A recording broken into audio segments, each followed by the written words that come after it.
सुस्वागतम दोस्तों।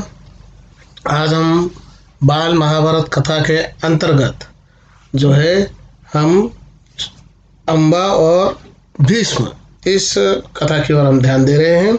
इससे पहले थोड़ी सी कथा का पूर्व सूत्र देख लेते हैं। जैसे कि अभी तक हमने देखा था, शांतनु ने दो विवाह किए थे, एक गंगा से और दूसरा सत्यवती से।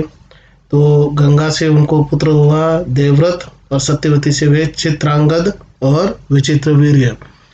विचित्रवीर्य ने भी दो विवाह किए थे, एक अंबिका से और दूसरा अंबालिका से।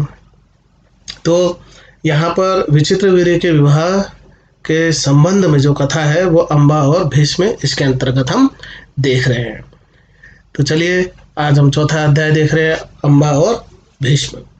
सत्यवती के पुत्र चित्रांगद बड़े ही वीर परंतु स्वेच्छाचारी थे। स्वेच्छाचारी अर्थात अपनी इच्छा के अनुसार जो मन में आ जाए वही काम वो करते थे। एक बार किसी गंधर्व के साथ युद्ध हुआ, उसमें वह मारे गए।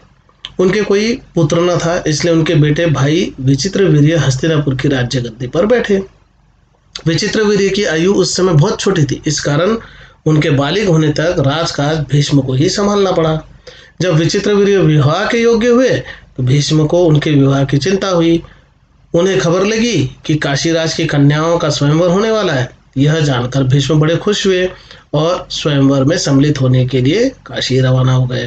तो ये उस समय राजा महाराजाओं में ये परंपरा चलती थी कि स्वयंवर आयोजित किए जाते थे और स्वयंवर में राजकुमारी को अपनी इच्छा के अनुसार वर चुनने की स्वतंत्रता थी। लेकिन यहाँ पर विचित्रवीर्य की ओर से भीष्म जो है वो स्वयंवर में सम्मिलित हो रहे हैं। देश विदेश के अनेक राजकुमार उस समय उस स्वयंवर में भाग लेने के लिए आए थे। राजपुत्रियों को पाने के लिए आपस में बड़ी स्पर्धा थी। क्षत्रियों में भीष्म की प्रतिज्ञा की प्रतिष्ठा अद्वितीय थी।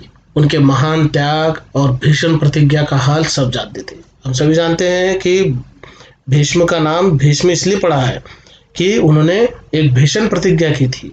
एक ऐसी प्रतिज्ञा की थी कि जिसका पालन करना बड़ा कठिन था, लेकिन फिर भी उन्होंने इस प्रकार की प्रतिज्ञा कर रखी थी। इसलिए जब वह स्वयंवर मंडप में प्रविष्ट हुए तो राजकुमारों ने सोचा कि वह सिर्फ स्वयंवर देखने के लिए आए होंगे, परंतु जब स्वयंवर में सम्मिलित होने वालों में भीष्म ने भी अपना नाम दिया तो अन्य कुमारों को निराश होना पड़ा। उन्होंने पहले ही बता दिया था कि मैं स्वयंवर में विचित्रवीर्य की ओर से सम्मिलित हुआ हूँ और यहाँ स्वयंवर जीतने के बाद इन राजकुमारियों का विवाह विचित्रवीर्य के साथ होगा।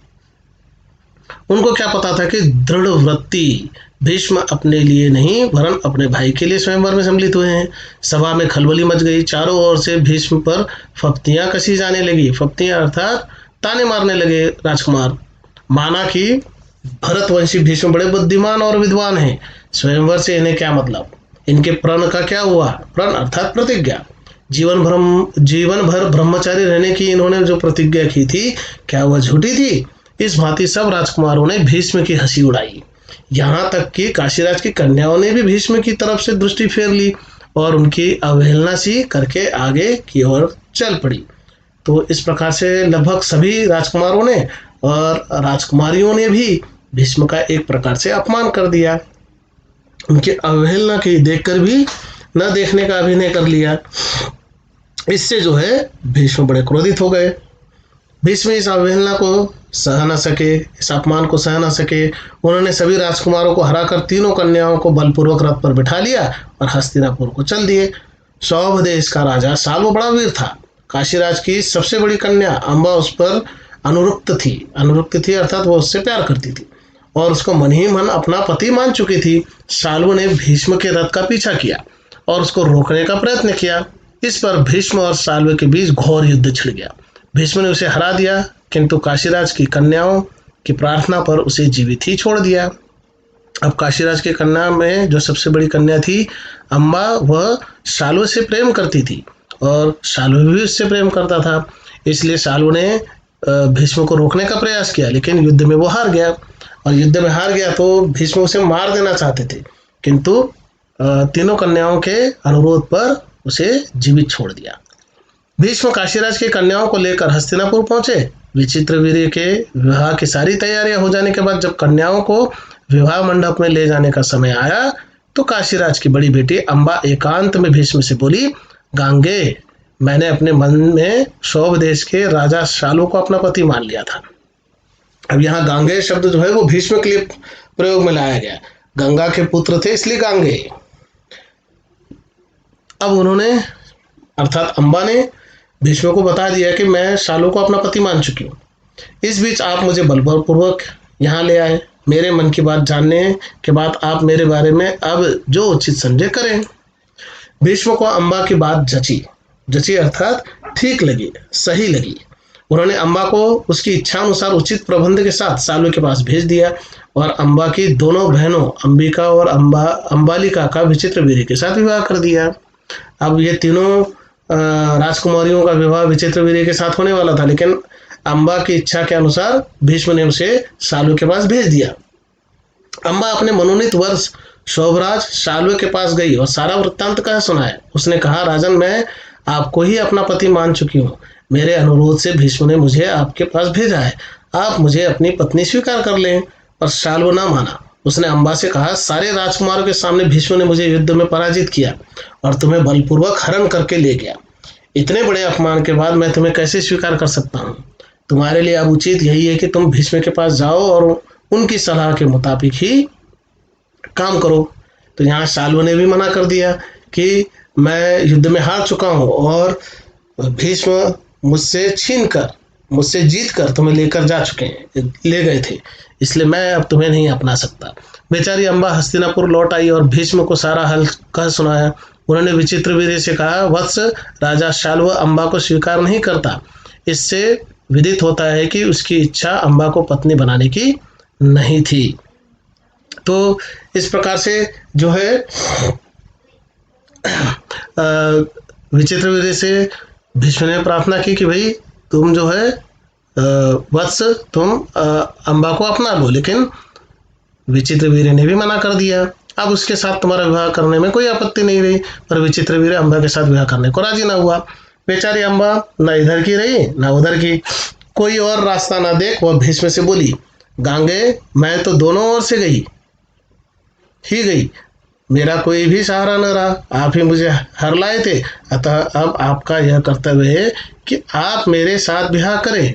तो यहाँ शालू ने मना कर दिया और दूसरी तरफ विचित्रवीर्य ने मना कर दिया।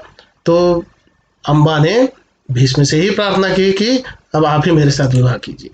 भीष्म ने उसकी बात ध्यान से सुनी और अपनी प्रतिज्ञा की याद दिलाकर बोले, अपनी प्रतिज्ञा तो मैं नहीं तोड़ सकता। उन्होंने अम्बा की परिस्थिति समझकर विचित्रवीर्य से दोबारा आग्रह किया, पर वह न माना। भीष्म ने अम्बा को फिर समझाया और कहा कि शोभराज शाल्व के ही पास जाओ और एक बार फिर प्रार्थना करो। लाचार अम्बा फिर शाल्व के पास गई और उसकी बहुत मिन्नतें की, लेकिन दूसरे की जीती हुई कन्या को स्वीकार करने में शोभराज ने साफ इनकार कर दिया। अब स्थिति ऐसी हो गई कि यहाँ ना विचित्रवीर्य विवाह करने के लिए तैयार हुए और ना ही शालू उनसे विवाह करने के लिए तैयार हुए। अम्बा इस प्रकार 6 साल तक हस्तिनापुर और शौभ देश के बीच ठोकरें खाती रही फिरी।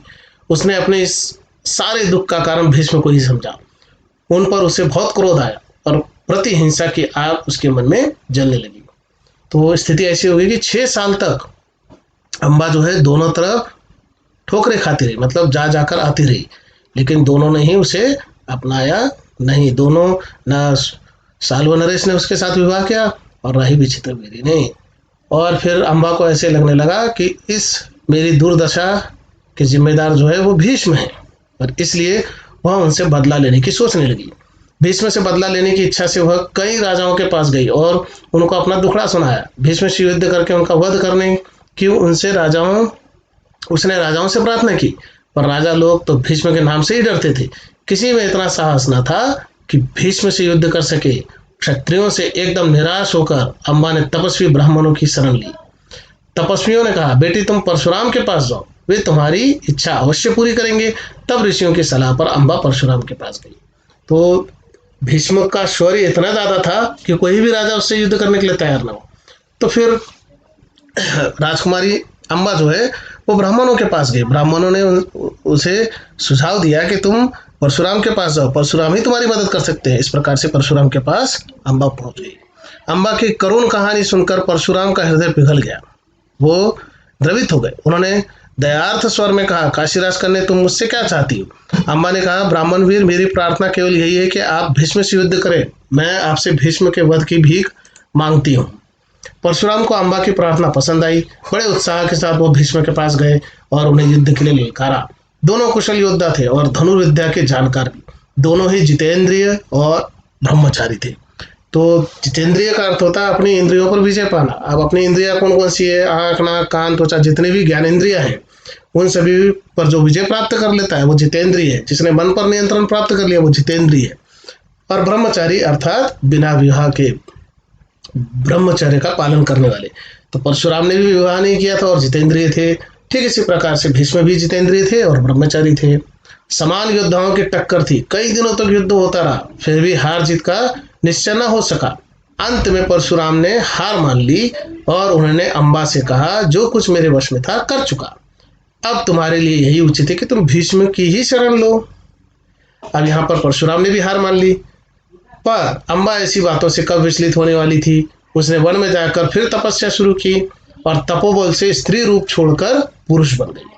तो अम्बा जो है वो तपस्या करने लगी और कठोर तपस्या के बाद भगवान से वरदान पाकर वह स्त्री रूप से पुरुष रूप में आ गई और उसने अपना नाम शिखंडी रख लिया। जब कौरवों और पांडवों के बीच कुरुक्षेत्र के मैदान में युद्ध हुआ तो भीष्म के विरुद्ध लड़ते समय शिखंडी रथ के आगे बैठा था और अर्जुन ठीक उसके पीछे। ज्ञानी भीष्म को यह बात मालूम थी कि अम्बा ही शिखंडी का रूप धारण किए हुए है, इसलिए उन्होंने उस पर बाण चलाना अपनी विरोचित प्रतिष्ठा के विरुद्ध समझा। तो अंतिम युद्ध के समय पर, महाभारत के युद्ध के समय पर अर्जुन ने क्या किया, शिखंडी को अपने सामने बिठा लिया, क्योंकि भीष्म जो है वो स्त्री पर बाण नहीं चलाते थे। यह बात शिखंडी को भी पता थी और अर्जुन को भी पता थी, इसलिए शिखंडी अर्जुन के सामने खड़े हो गए और शिखंडी को सामने कर अर्जुन ने भीष्म को युद्ध में हराया। शिखंडी को आगे कर अर्जुन ने भीष्म पितामह पर हमला किया और अंत में उन पर विजय प्राप्त की। जब भीष्म आहत होकर पृथ्वी पर गिरे तब जाकर अम्बा का क्रोध शांत हुआ। तो इस प्रकार से स्थिति आ गई कि अंत में उन्होंने भीष्म को जब तक उसकी मृत्यु का कारण नहीं बने तब तक शिखंडी जो है ने अपनी हिंसा को, अपने बदला पूरा होने तक इंतजार किया और इस प्रकार से उन्होंने अपना बदला पूरा किया। धन्यवाद। फिर से मिलते हैं एक नए वीडियो।